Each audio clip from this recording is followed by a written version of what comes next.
بیٹی نے سچائی بتائی کہ ماں اس چولہے کو جلانے کے لیے میں اپنی عزت کو داؤں پہ لگانے گئی تھی، لیکن قربان جاؤ کہ صبح سے لے کر شام تک میں اس چوراہے پہ کھڑی رہی، کسی نوجوان کی نگاہ میرے اوپر نہیں آئی۔ تو باپ نے تڑپ کر کہا بیٹا تمہیں کوئی نوجوان کیسے دیکھتا گندی نظر سے؟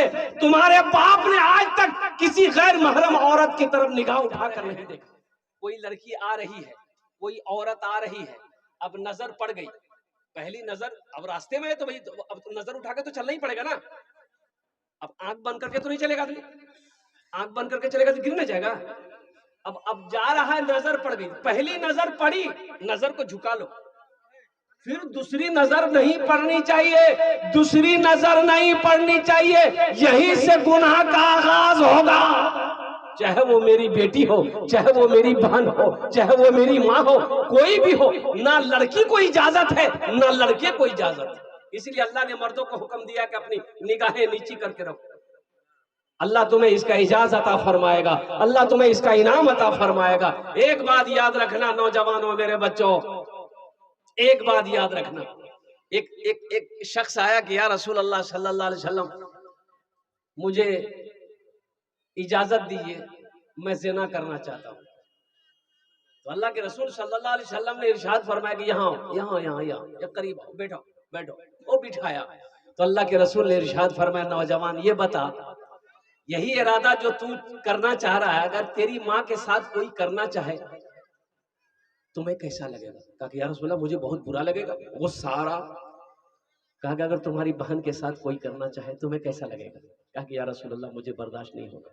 قربان جاؤ، اللہ کے رسول نے اس نوجوان کو سمجھایا کہ سوچو تو صحیح، یہی ارادہ تم کسی کے بھائی کی بہن کے ساتھ کرنا چاہ رہے ہو، اس بھائی کے دل پہ کیا گزرے گا؟ کسی کے باپ کی بیٹی کے ساتھ کرنا چاہ رہے ہو، اس باپ کے بیٹی کے ساتھ کیا گزرے گا؟ کسی کے بیٹی کے ساتھ میں یہ ماں کے ساتھ میں یہ عمل کرنا چاہ رہے ہو، ماں کے ساتھ میں کیا گزرے گا؟ اس لیے نوجوانوں، جس کی زندگی اچھی ہوگی اس کی موت اچھی ہوگی، جس کی زندگی بری ہوگی اس کی موت بری ہوگی۔ ایک نیک آدمی تھا بیچارہ، بڑا نیک آدمی تھا، زندگی بھر انہوں نے کبھی گناہ کا تصور نہیں کیا تھا بیچارہ جان بوجھ کر، لیکن وہ بھی اس وقت آیا کہ مزدوری ملنی اس کی بند ہو گئی، گھر کا چولہا کیسے جلے گا؟ چھوٹا بچہ ہے، اس کی ایک جوان بیٹی تھی، گھر کے حالات کو دیکھ کر نہ وہ لڑکی تڑپ اٹھی کہ مان کے بڑے جو لوگ گھر میں ہے وہ لوگ بھوک برداشت کر لیں گے، میں بھوک برداشت کر لوں گی، یہ میرا باپ جو بوڑھا ہو گیا ہے یہ برداشت کر لے گا، لیکن یہ میرا چھوٹا بھائی بہن ہے یہ تو برداشت نہیں کر پائے گا۔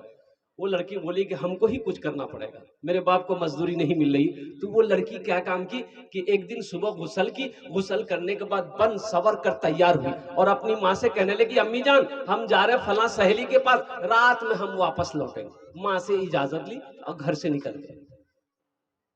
نوجوانوں سنو، یہ لڑکی نکل تو گئی، بازار کے چوراہے پہ جا کے کھڑی ہو گئی، دوپٹہ سر سے نیچے اتار لی کہ کوئی نہ کوئی نوجوان کی نظریں ہم سے ٹکرائے گی، اب وہ دعوت دے گا گناہ کا، پیسے ملیں گے، گناہ تو ہم کر لیں گے لیکن میرے گھر کا چولہا جل جائے گا، میرا یہ چھوٹا بھائی میری چھوٹی بہنوں کے پیٹ بھر جائیں گے، میرے بوڑھا باپ کے کیا کہتے ہیں کہ اس مصیبت کو دیکھی نہیں جاتی ہے۔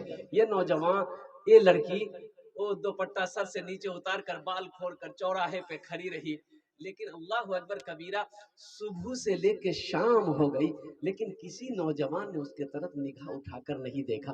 ماں پریشان ہو گئی کہ دن ڈوب گیا ابھی تک بچی آئی نہیں ہے، دیکھتے ہیں کہ تھوڑا اندھیرا ہوا بیٹی گھر آئی ہے، اب قربان جاؤ۔ تو ماں پوچھنے لگی بیٹی بہت دیر لگا دی، کہاں چلی گئی تھی؟ تو بیٹی نے سچائی، یہ زندگی وہ چاہے دن ہو چاہے رات ہو، چاہے وہ تنہائی ہو چاہے لوگوں کے درمیان رہو، کوئی بھی گناہ کرنے سے پہلے یہ سوچ لو کہ کوئی دیکھے یا نہ دیکھے میرا اللہ دیکھ رہا ہے، کوئی دیکھے یا نہ دیکھے میرا رب دیکھ رہا ہے، کوئی دیکھے یا نہ دیکھے میرا پیدا کرنے والا دیکھ رہا ہے، کوئی دیکھے یا نہ دیکھے میرا پالنہار دیکھ رہا ہے۔